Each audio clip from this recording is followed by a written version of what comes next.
И се роди нова страна, белязана с величие. Страна, в която не можеш да умреш. Защото положат ли те в гроба, над теб ще израснат зелени гори. Тук ще бъде България.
Огънят.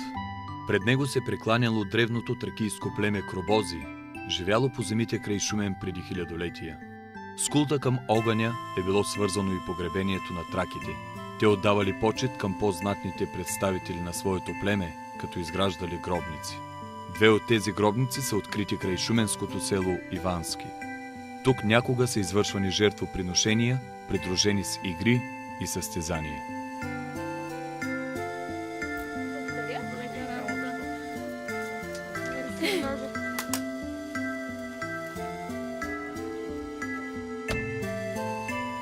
Величествен скален венец от хоризонтални пластове изгражда истинско чудо на природата – Мадърските скали.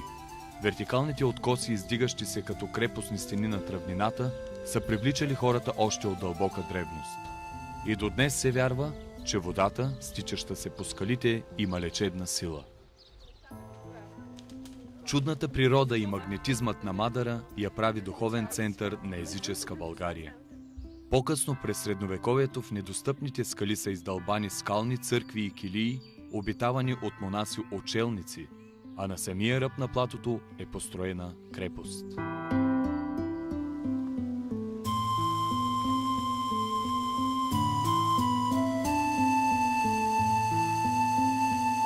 Мадърския конник. Образец на ранно средновековното българско изкуство и глобален символ на България. Този скален релеф е единствен по рода си в Европа и е включен в списъка на ЮНЕСКО като паметник със световно значение. Според една легенда, латински цар ловувал на платото, но паднал от скалите и загинал.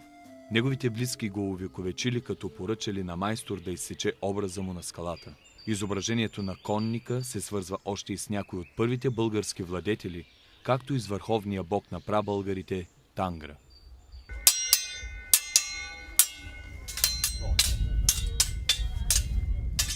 В края на 7 век на равнина, заобиколена от склонове на съседни плата, се ражда първата столица на България – Плиска. Тук всеки камък реди разкази за времена на градеж, битки и славни победи. Днес останки от един от най-внушителните християнски храмове, голямата базилика, разказват за обединението на славяни и българи в едно, с една вяра, за да пребъде този народ во веки веков. Заслугата е на княз Борис, който не се поколебал да ослепи и хвърли в тъмница първородния си син Владимир Расате, заради опита му да възстанови старата езическа вяра.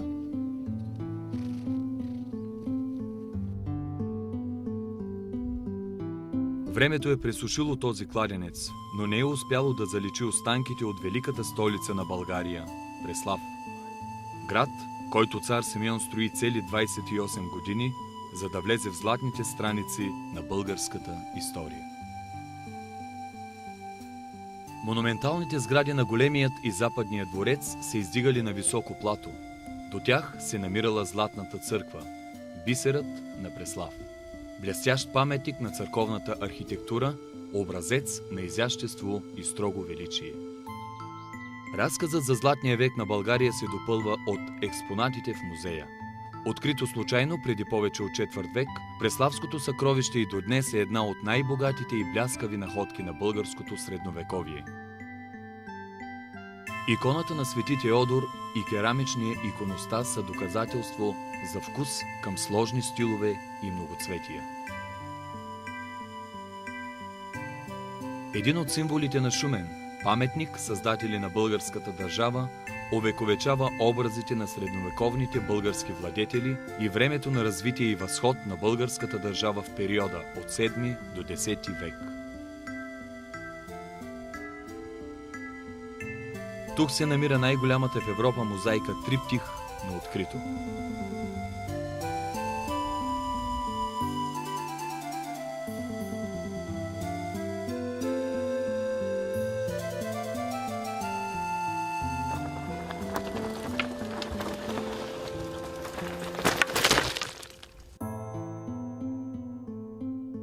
Шуменската крепост. Строителството на жилища и църкви не личи подражанието на школи и влияния.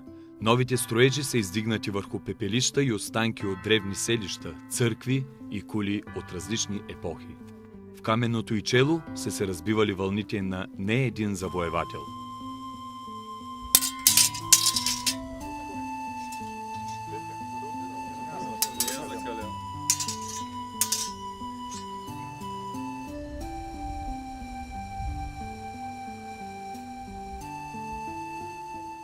Разположен в центъра на Шумен, историческия музей притежава една от най-богатите сбирки с близо 150 000 експонати от различни епохи.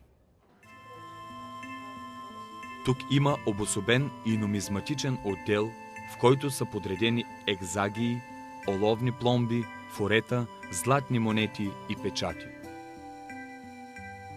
Върху камък и кост, злато и сребро, българинът е гравирал не само своята обич към онова, което го е обкръжавало, но и своето национално самочувствие. Днес Шуменския край се отличава с многообразие от етноси, запазили живи своите традиции. 99 стъпала водят до Шерефето, от което ходжата всеки ден призовава вярващите мюсюлмани да се съберат и да се помолят в Тумбул джамия. Тумбул джамия е най-големият и добре запазен ислямски храм в България и втора на Балканския полуостров. В средата на 18 век се намирала в самия център на град Шумен с името Шериф Халил Паша. Заради тумбестия купол обаче джамията е станала по-известна сред населението като Тумбул джамия. Днес тя е една от най-посещаваните туристически атракции.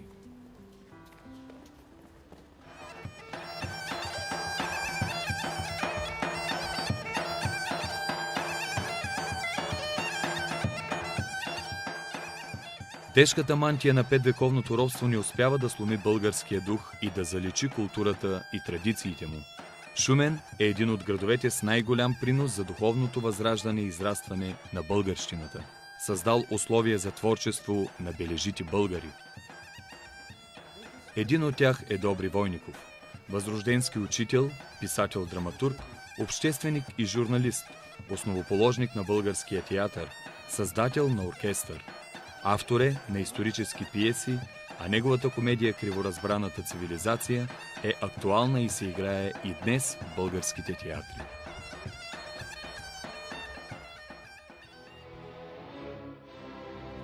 Рапсодия Вардар – най-известното и най-изпълнявано българско произведение. Дело на композитор от световна величина, свързал трайно живота и творчеството си с Шумен. Пристигнал като дете в този град, за кратко Панчо Владигеров успява да израсне като музикант и композитор. Винаги вдъхновен, винаги сигурен в онова, което пише, здраво стъпил на земята, която обича и възпява.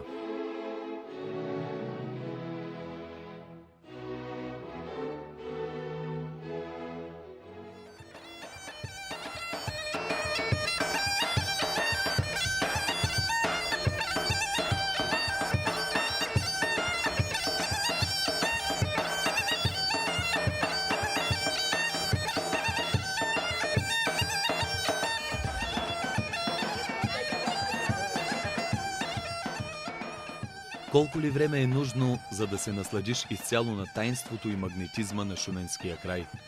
Този край, където се роди България, ще бъде винаги огнище на жаравата, която никога не гасне.